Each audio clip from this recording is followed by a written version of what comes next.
예, 안녕하세요. 경도세시사 제13차 강좌를 시작하겠습니다. 제13차 강좌는 입춘부가 되겠습니다. 지난 시간 했던 입춘첩과 내용이 연결되는 구조가 되겠습니다. 그냥 바로 넘어가고요.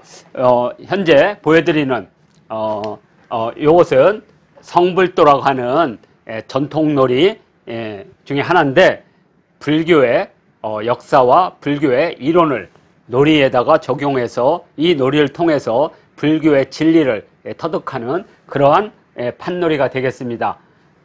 자, 오늘 하게 되는 입춘부 시는 이렇게 되어 있습니다.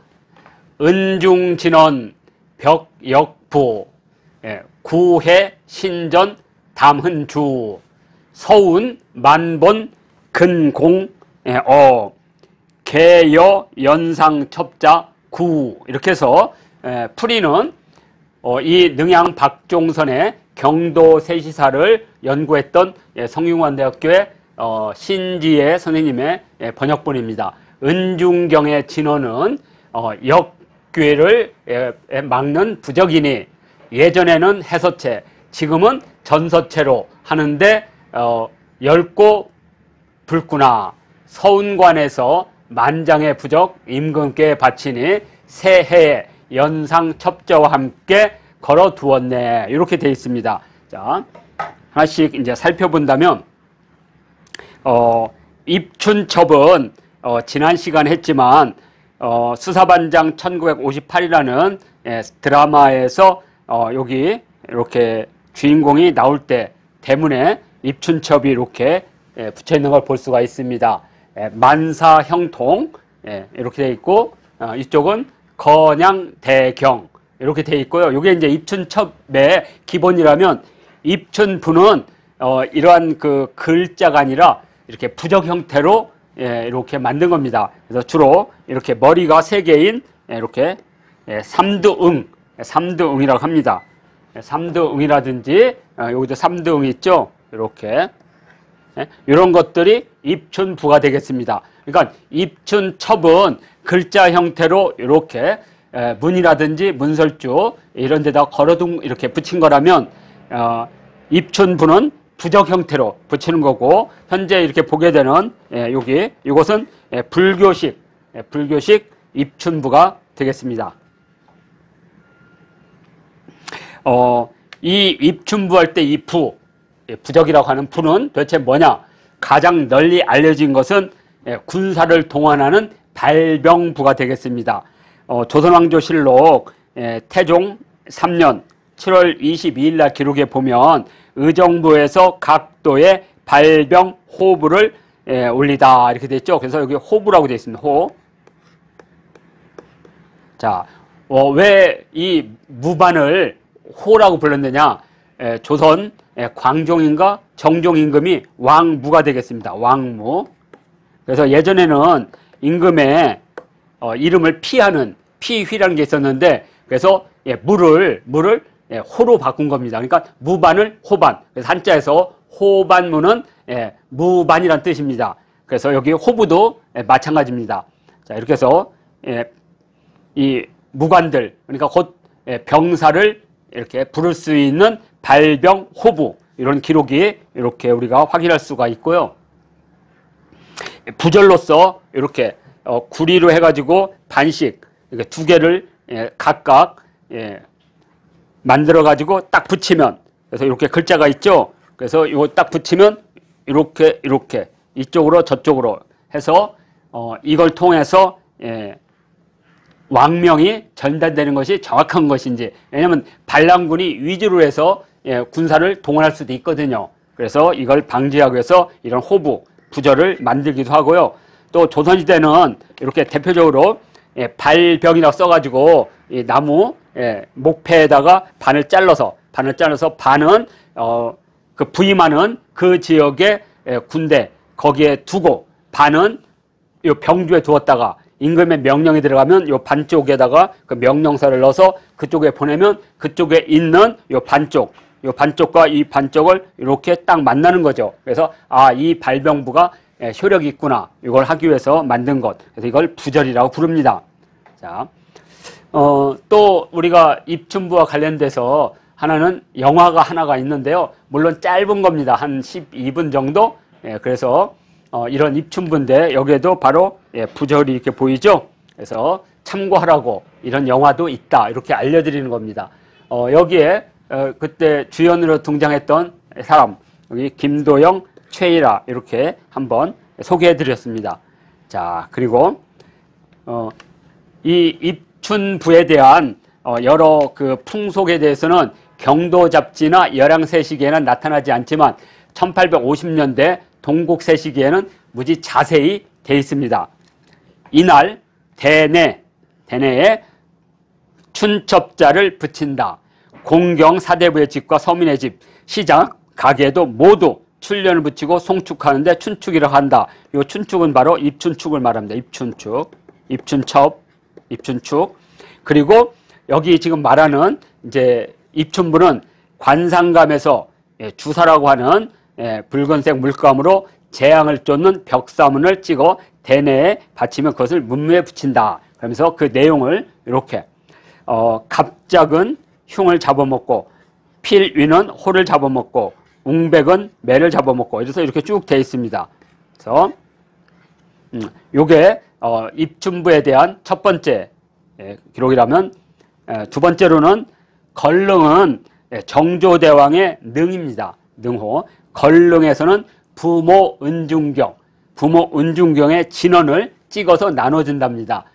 부모 은중경은 불교의 하나의 경전인데 이 부분도 뒤에 하겠습니다. 그래서 진언을 붙이는데 그 진언은 나무 사만다 못다남 옴 아아나 사바하 이렇게 해서 이렇게 나무 사만다 못다남 옴 아아나 사바하 해서 이걸 붙이고 또 하나는 이 문에다가 신도와 울루라는 글자를 쓰거나 이렇게 그림으로 이 상을 이렇게 붙여서 이렇게 놓습니다. 이것이 대체적으로 조선시대 후기에 입춘부라고 할 수가 있습니다. 그래서 이거 한번 보겠습니다. 자, 여기 하나씩 나누면 여기 대나라는 것은 고려나 조선 때 섣달 금음날, 그러니까 섣달 금음은 12월 30일이죠. 그 전날 악귀를 쫓는 궁중 의례 중에 하나이다. 그죠? 그래서 여기 대나 행사 때. 자, 그리고 진자는 이건 이제 초란이라 그래서 그런 행사를 하는 꼬마 아이입니다. 이 뒷부분에 또 설명이 있습니다. 자, 그래서 신도와 울루는 악귀를 물리치는 전설상의 인물이다. 이렇게 되어 있습니다. 자, 그러면 이 앞쪽에 있었던 동국세시기의 입춘부 기록을 이렇게 딱 정리하면 세종의 입춘부를 발행한다는 것을 우리가 할 수가 있습니다. 첫째는 관상감에서 주사로 쓴 벽사문이 있고요. 그 다음에 정조대왕의 능묘인 걸릉에서 은중경의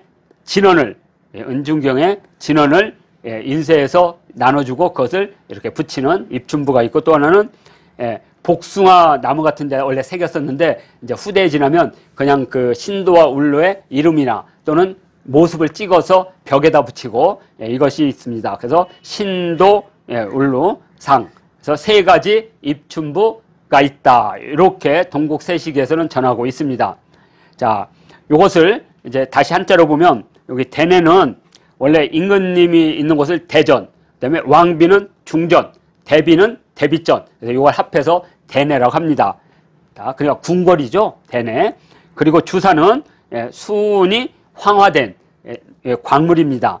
그래서 여기 보면 관상감에서는 주사로 이 벽사문을 찍어서 베낀 베낀다는 뜻입니다. 그래서 대내에 받치면 거기 각 그 궁궐의 문설주 같은 데다가 이렇게 붙였다고 합니다.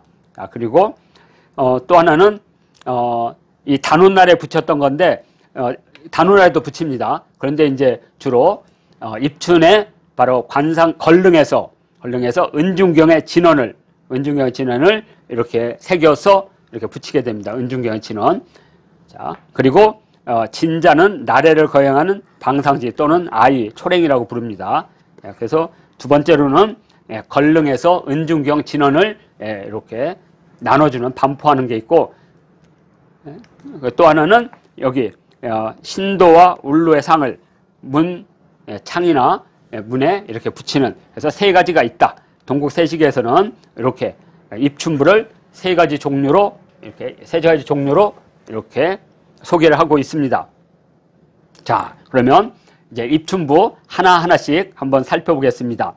자, 은중진원 벽역부 구해신전 담흔주 서운만본 근공어 개여 연상첩자 구 이렇게 됐습니다. 한번 보겠습니다. 이 부라는 것은 앞에도 말했지만 호부에서 발병부할 때 부자 부절이라고 그랬죠. 그래서 두 개를 이렇게 반을 쪼개 가지고 각각 가지고 있다가 이렇게 맞춰보면 합한다. 그래서 부합이라고 부르는, 이게 바로 부절인데, 우리 역사에서는 이런 최초의 부절이 삼국유사 고조선조에 나옵니다. 하늘에서 환웅이 이 땅에 내려와서 이 땅의 통치자인 정통성을 상징할 때 천부인 세 개를 이렇게 가져왔다고 되어 있습니다. 물론 이 천부인은 많은 학자들이 청동거울, 청동방울, 청동검 이렇게 하는데, 얼마 전에 이 표전사극으로 아라문의 검이 방영이 됐는데 거기에도 이 천부인이 나옵니다. 천부인이 세상에 출연을 할 때 이 세상을 구할 위대한 영웅이 나온다, 뭐 이런 얘기입니다. 그래서 지금 통설로는 보통 이렇게 거울, 방울, 단검, 청동 단검 이 세 개를 천부인 3개다 이렇게 보고 있습니다. 이렇게. 자, 그러면 이제 입춘부 제 1수부터 한번 보겠습니다. 1구부터 은중진원 벽역부. 그래서 진원은 그 산스크리트 범어로 만트라 또는 만달라라고 하고요. 불교의 주문입니다. 예를 들어서 뭐 천수경 같은 거 읽을 때 제일 앞에 수리수리 마수리 수수리 사바하 나무 사만다 못다남 옴 도로도로 지미 사바하 이런 것들이 진원이게 됐습니다. 또는 관세음보살 응엄주가 있죠. 옴만이 반매훔, 옴만이 반매훔 이런 것들이 다 진원이 되겠습니다. 그리고 여기서 역이라고 하는 것은 역병 또는 보통 역병의 대명사가 장티푸스입니다. 그래서 연병이라고 부르죠. 그래서 이렇게 부모 은중경을 진원을 붙여서 역병을 막는 부적, 바로 은중경 진원 역부가 되겠습니다. 벽역부가 되겠습니다. 부모 은중경은 당나라 시대 때 만들어진 경전입니다. 불교 경전은 다 부처님의 말씀을 전하는 건 아니고요. 부처님 이후에 열반 이후에 많은 경전들이 만들어집니다. 그 경전 중에 유교식 부모의 은혜를, 원래 불교라는 게 속세를 벗어나기 때문에 속세의 부모는 다 잊게 돼 있지만 그래도 자식으로 태어나서 어떻게 부모의 은혜를 잊을 수가 있겠어요. 그래서 유교적 세계가 남아있는 곳에서는 이렇게 부모 은중경이 널리 퍼지게 됩니다. 그래서 부모 은중경에는 부모님이 나에게 준 10가지 은혜가 있습니다. 어머니 품에 품고 지켜주는 은혜, 뭐 이런 식으로 해서 자식을 낳고 근심을 잇는 생자 망우 은에서 이거 낙산사에 있는 바로 부모 은중경의 한 그림이 되겠습니다. 이렇게.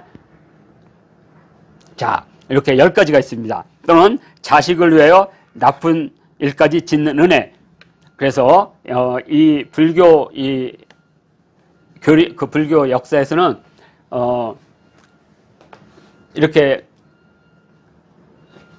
부모님이 이렇게 선행을 베풀어서 극락에 가면 되겠는데 목련이 이렇게 봤는데 아니 지옥에 어머니가 있는 거예요. 어머니가 그냥 하도 그냥 사람들 나쁜 짓을 하다 보니까 아버님은 극락으로 갔는데 부모는, 그래서 목련이 자기 몸을 던져서 어머니를 지옥에서 건지고 자신은 지옥에 빠지게 되죠. 그래서 그때 이 아미타불이 그걸 보고 감동하여 감롯을 뿌려서 목련을 이렇게 건져 올리게 되는 그런 이야기가 있는데, 거기에서 바로 부모의 은혜를 갚고자 하는 마음, 이것이 바로 부모 은중경으로 나와 있고,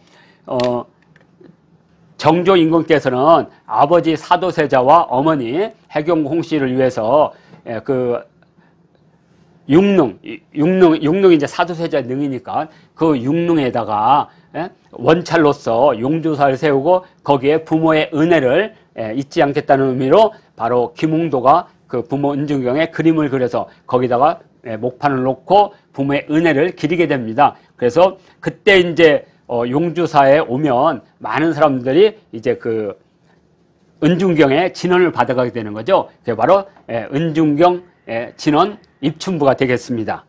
이렇게. 자, 그래서 여기 용주사에 가면 이렇게 용주사에 가면 김홍도의 부모 은중경 그림이 있고 이걸 기념해서 이렇게 부모 은중경비를 이렇게 세워놨습니다. 이렇게 부모 은중경비 앞에 보면 불설대보 부모 은중경 약 695년에 당나라 시기에 저수된 불경이다. 이렇게 이해하시면 될 것 같습니다. 자, 부모 은중경비가 지금 용주사에 가면 이렇게 볼 수가 있습니다. 자, 제2구가 되겠습니다. 제2구는 구해 신전. 그러니까 예전에는 해서체는 한자로 말하면 좀 정자체입니다. 자, 그리고 전서는 고대 이렇게 나무 목판에다가 또는 갑골 같은 데를 새겼던 글자가 전서라고 부릅니다. 그래서 예전에는 해서체로 썼는데 요즘에는 전서체로 엷고 붉구나. 이거 뭐냐면 주사가 비싸기 때문에 주사에다가 물을 많이 해가지고 10개. 그래서 그것을 담흔이라고 했습니다. 엷은 자국. 그래서 담흔주는 주사가 10개 묻은 모양이다. 이렇게 해석하시면 되겠습니다. 자, 그러면 한번 볼까요? 이렇게 해서체는 누가 봐도 금방 알 수 있는 뭐 언덕구자라든지 일만만이라든지 아이동이라든지 얼굴 안자라든지 이렇게 줄기간자라든지 이게 딱 보면 금방 알 수가 있잖아요. 그런데 이제 전서는 이렇게 직각 형태로 뭐 이것은 뭐 아비부자가 되겠습니다. 이렇게 아비부자, 이것은 뭐 여선육자, 이것은 성씨시자 이런 식으로 금방 이렇게 우리가 이건 볼관자. 그래서 이건 전서체고 이것은 해서차가 되겠습니다. 그래서 이렇게 부적을 진언을 이런 식으로 써서 붙여주기도 했습니다. 그리고 담흔주는 엷은 자국입니다. 원래 이제 주사가 이렇게 딱딱하게 굳어져 있어요. 경면 주사라고 하는데요. 이걸 깨가지고 섞어서 이렇게 진하게 해야 되는데 주사가 비싸니까 묽게 해가지고 이런 식으로 이렇게 그래서 이것을 담흔주라고 불렀던 겁니다. 담흔주 이렇게 10개 자국이 있는 주사 이렇게 해서 담흔주 이렇게 되고요. 자, 3구입니다. 서운 만본 근공어. 서운은 관상감입니다. 조선이 세워진 때 쓰는 서운관이라고 불렀는데 1466년경에 관상감으로 이름을 바꿨습니다. 천문이나 역법, 달력 등을 만드는 관청을 서운관이라고 했는데 여기서 관자가 빠진 겁니다. 서운. 그리고 만본은 이렇게 부적을 새긴 목판이 있으면 거기다가 이렇게 종이로 돼가지고 찍어낸다는 뜻입니다. 만본. 부적을 새긴 판에서 많은 숫자의 본을 뜬다. 만본이라는 뜻입니다. 근공어. 삼가 임금님께 바치다. 이런 뜻입니다. 서운관에서 만장의 부적 임금께 바치는. 그러니까 이 만본이라는 게 꼭 이 만이라는 뜻보다는 이런 뜻으로 보시면 된다. 수많은 부적 판본을 찍어서 이렇게 이해하시면 될 것 같습니다. 그래서 관상감은 어디에 있었냐면 요게 이제 창덕궁이거든요. 요 창덕궁의 정문이 도남문이고 여기 이 경복궁에서 창덕궁으로 가는 길목 여기가 예전에는 서운관이라고 그랬죠. 여기가 약간 언덕이 이렇게 있었거든요. 언덕이. 그래서 이 언덕을 서운관이 있는 언덕에서 운현이라고 불렀습니다. 그리고 조선 후기에 고종임금이 여기서 태어나셔서 흥선대원군이 집정을 했던 그래서 운현궁이라고 부르죠. 거기 가면 이곳이 서운관이 있었다는 것은 어떻게 알 수 있느냐. 그 현대건설 앞에 하늘을 관측하는 관천대가 지금 남아 있습니다. 그래서 여기가 바로 서운관이 있었던 자리다. 이렇게 확인할 수가 있습니다. 서운관이 있었던 자리. 자, 이제 입춘보 제4구입니다. 개여 연상 첩자 구. 개는 계시하다. 여는 뭐뭐와 더불어. 그러니까 연상 첩자라는 거 뭐냐면 신년에 임금한테 바치는 신년시 또는 송축시 이런 것들을 연상 첩자라고 하는데 그것을 바로 기둥이나 문설주에 붙인다는 뜻입니다. 개, 붙이다, 계시하다.